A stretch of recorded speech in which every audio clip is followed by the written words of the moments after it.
Indonesia itu memiliki banyak sekali kebudayaan yang sudah diakui oleh dunia. Dan kali ini aku mau membahas sebuah kebudayaan asli Indonesia yang mungkin kalian itu belum tahu.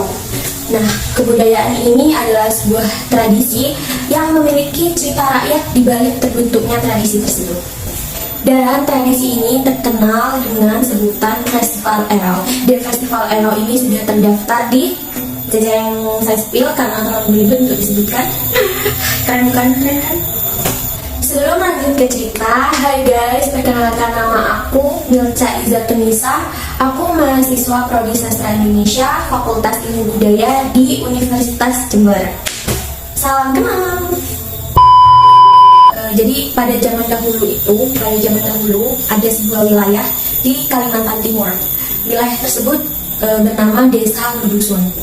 Nah, Desa Hulu Dusun ini dihuni oleh masyarakat Kutai, dan Desa Hulu Dusun ini dipimpin oleh petinggi Hulu Dusun yang memiliki istri bernama Babu Jarumah. Nah, si petinggi Hulu Dusun ini dan istrinya Babu Jarumah bisa dibilang mereka itu sudah tua, mereka itu sudah lanjut usia, tapi mereka belum juga memiliki anak, mereka belum juga memiliki keturunan. Padahal mereka itu setiap harinya tidak lupa berdoa kepada Tuhan untuk diberi anak. Sampai suatu hari wilayah Hulu Dusun ini diterjang oleh badai, oleh hujan yang sangat lebat, terus petir yang menyambar, angin yang sangat kencang sampai menjatuhkan pohon-pohon selama 7 hari 7 malam. Wah, serem banget sih.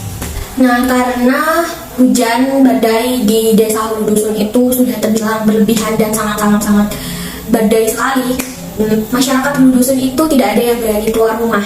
Mereka berdiam selama 7 hari 7 malam di dalam rumah mereka. Begitu pula dengan petinggi Hulu Dusun dan istrinya Babu Jarumah. Sampai suatu hari si Babu Jarumah itu bercerita, atau dia tuh berbicara kepada suaminya, petinggi Hulu Dusun. Dia tuh ngomong kalau kayu bakar di rumahnya itu sudah habis dan dia sudah tidak bisa lagi memasak. Mendengar cerita tersebut, petinggi Hulu Dusun akhirnya memutuskan untuk memotong sedikit atap rumah mereka, kayu atap rumah mereka dipotong sedikit untuk dijadikan sebagai kayu bakar untuk memasak. Nah, ketika si petinggi Hulu Dusun itu sudah mengambil atap rumahnya, sebagian hanya sedikit itu diambilkan. Lalu kayunya kan panjang, si petinggi Hulu Dusun itu hendak memotong kayu tersebut menjadi bagian-bagian lebih kecil.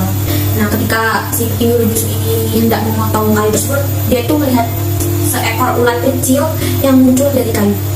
Ketika mereka beradu tatap, si petinggi Hulu Dusun itu tiba-tiba punya rasa iba gitu. Nah, akhirnya si petinggi Hulu Dusun itu sepakat dengan istrinya Babu Jarumah untuk mengambil ulat tersebut dan merawatnya. Saat petinggi Hulu Dusun itu mengambil ulat tersebut dari kayu, tiba-tiba ada sebuah keajaiban. Tiba-tiba badai yang tadinya sangat lebat, yang penuh dengan guntur, petir, dan juga angin yang sangat kencang, tiba-tiba semuanya hilang seketika. Dan tiba-tiba cuaca itu jadi cerah, tiba-tiba ada sinar matahari, tiba-tiba awannya itu nggak mendung lagi gitu. Tiba-tiba semua cerah ketika ulat tersebut diambil dari kayu tersebut oleh petinggi Hulu Dusun. Nah, petinggi Hulu Dusun dan istrinya kan sudah sepakat tuh buat merawat si ulat itu. Nah, si Babu Jarumah itu setiap hari itu tidak lupa memberi makan ulat tersebut daun-daun segar, buah-buah segar, hingga hari-hari berlalu, bulan-bulan berlalu, tahun-tahun. Pokoknya mereka tuh merawat ulat tersebut dengan baik seperti anak sendiri.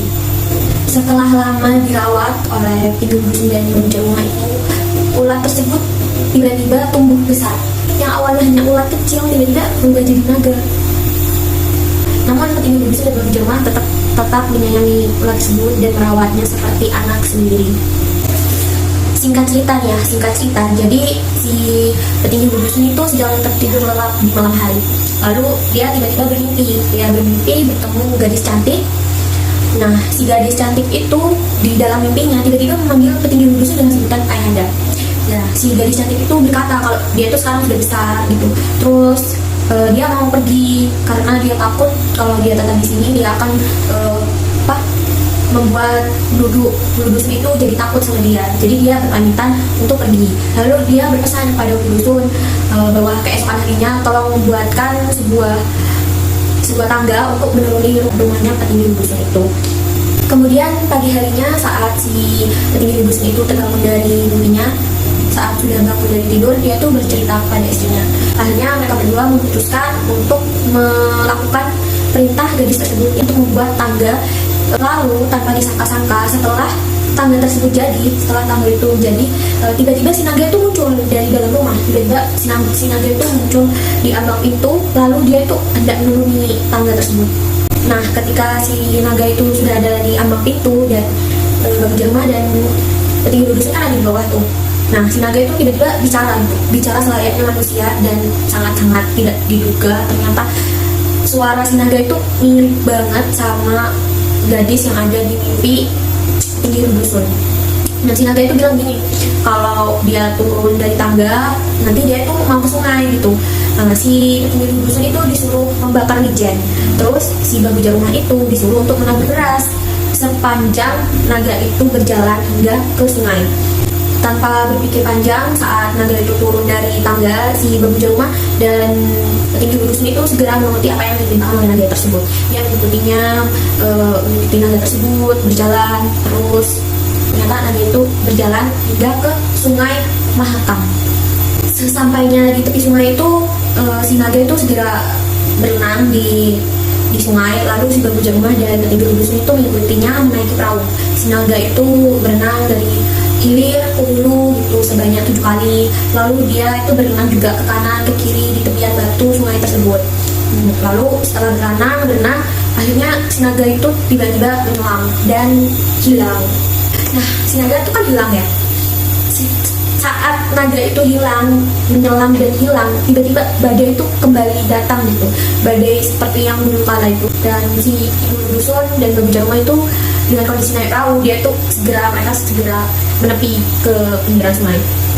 Ternyata badai tersebut tidak berlangsung lama, guys. Ternyata badai itu cuma berlangsung beberapa menit saja, lalu kemudian cuaca menjadi cerah lagi. Setelah cuaca itu menjadi cerah, tiba-tiba permukaan sungai itu muncul buih-buih, dan buih itu berwarna-warni gitu, kayak pelangi, kayak cantik banget, berwarna-warni. Tapi buih tersebut tidak memanjang ke sungai, melainkan buih itu meninggi ke atas.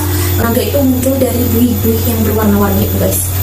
Nah, munculnya si naga itu kan dari buih warna-warni itu ya, itu dari bawah sungai muncul, dari balik buih warna-warni. Terus naga itu terus ke atas gitu, munculnya tuh terus ke atas. Dan ternyata si naga itu sedang duduk di punggung lembu sauna. Ada sebuah hewan bernama lembu sauna. Lembu sauna itu seperti kuda tapi bersayap, tapi wajahnya itu seperti gajah gitu, kayak hewan-hewan yang spesial gitu loh. Terus si naga itu dengan membawa sebuah gong, mereka menghadiri petinggi dusun dan memberikan gong tersebut kepada petinggi dusun. Tanpa disangka-sangka dan sangat terkejut, ternyata gong tersebut isinya bayi perempuan. Lalu ketika petinggi dusun kembali melihat si naga tersebut, ternyata naga tersebut dan lembu sauna mulai menghilang lagi di sungai itu dan menghilang. Akhirnya petinggi dusun dan istrinya Babu Jarumah, mereka memiliki sebuah anak perempuan gadis yang sangat cantik sekali. Pada akhirnya petinggi dusun dan istrinya Babu Jarumah memutuskan untuk memberi nama putrinya sebagai Karangmangu. Nah, dari cerita rakyat tersebut terbentuklah sebuah festival erau, yang festival tersebut itu menggiring sebuah naga itu dari sungai Mahakam itu. Nah, festival erau ini dilaksanakan di Kalimantan Timur, tepatnya di Kutai Kartanegara setiap tahunnya. Nah, sekian video singkat tentang asal-usul festival erau yang dapat saya sampaikan. Terima kasih sudah mendengarkan. Jangan lupa like, comment, dan subscribe. Bye-bye.